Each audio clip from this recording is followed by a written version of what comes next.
Hello, everyone. We are here actually at the beginning of March, and due to illness again, we're a little behind on doing our market update, but the numbers are available.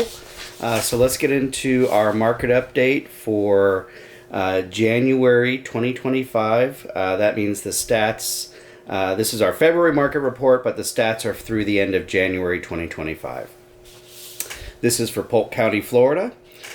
So in January 2025, Polk County had 810 closed sales. That's compared to 941 a year ago. That's a decrease of 13.9%.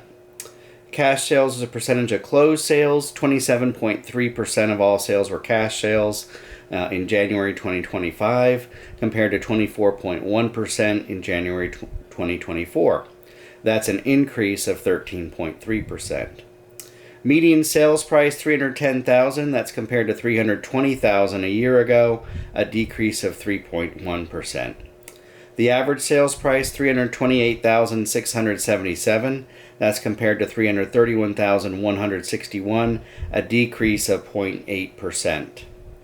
Median percent of original list price, sellers were receiving 96% of original list price this January compared to 96.7% last January, a decrease of 7.7%. Median time to contract 61 days compared to 41 days a year ago. That's an increase of 48.8%. So it's taking 2 months for most homes to go under contract.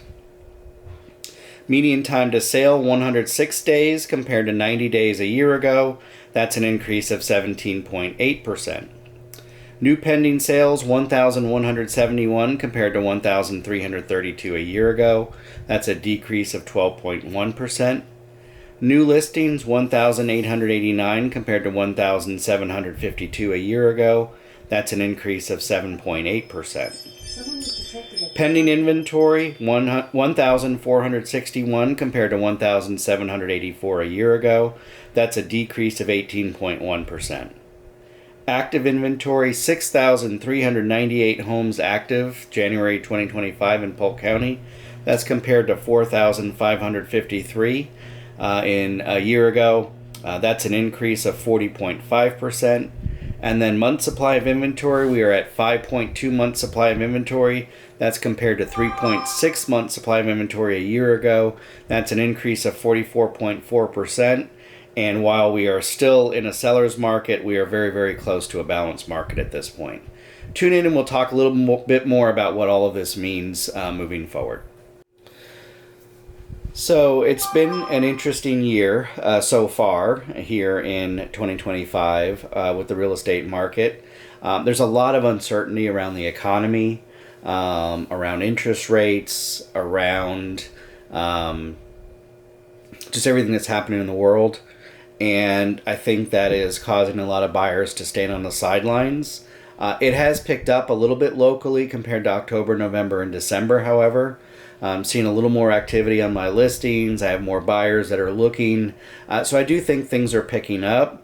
I think as things settle in a little bit and as people get more comfortable with what's happening economically, and particularly with mortgage rates, which have been coming down over the last week or two, I think we'll start to see more buyers enter the market, and that will drive a lot of things for us.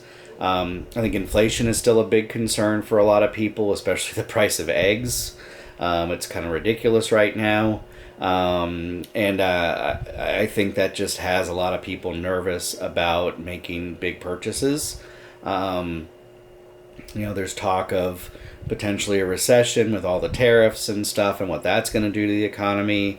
And so I just think people are a little nervous about making big purchases, not knowing what's going to happen with the labor market and stock market and mortgage rates and prices in general and inflation. And so this cloud of uncertainty is really impacting people. The reality, though, is that there are lots of times where it's still a good time to buy a home if you can afford to.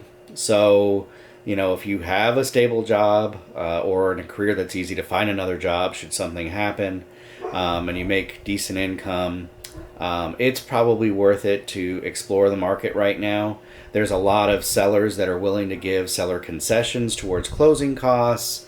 There's room for negotiation for sellers because there is more inventory right now and not as many buyers.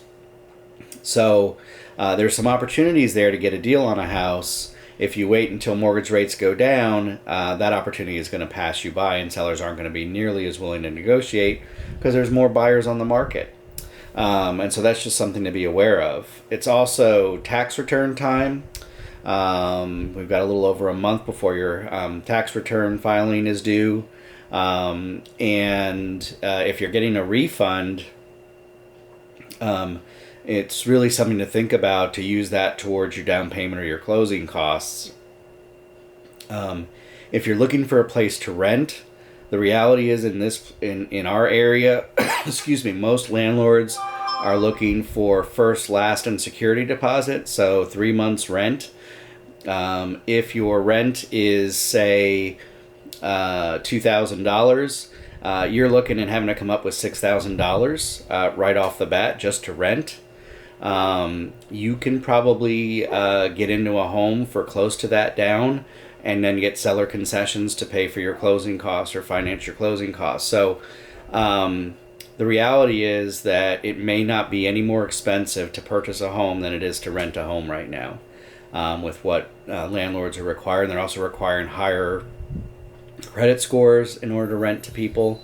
And so it's worth a conversation. So, if you're looking at moving, renting another place, and you're looking at having to drop another $6,000, let's talk. Let's see what's available for you. Let's see what makes sense. It may be that renting is still the best situation for you, but it may not be, and you're not going to know unless you talk to some experts. So give me a call, 863-280-2201. Let's talk about your situation and what makes the most sense for you, given what's happening in, economically and with mortgage rates right now, and what your unique situation is. And then let's put a plan together. If it's renting for the next year, that's fine. But you're not going to know whether you can purchase unless you really talk to someone that with some knowledge that's willing to help. So I look forward to hearing from you. Thank you for subscribing to my YouTube channel. If you haven't done so already, please do so. And remember, if you know of anyone looking to buy or sell in Central Florida, you can't miss with Chris. I look forward to hearing from you. Have a great day, everybody.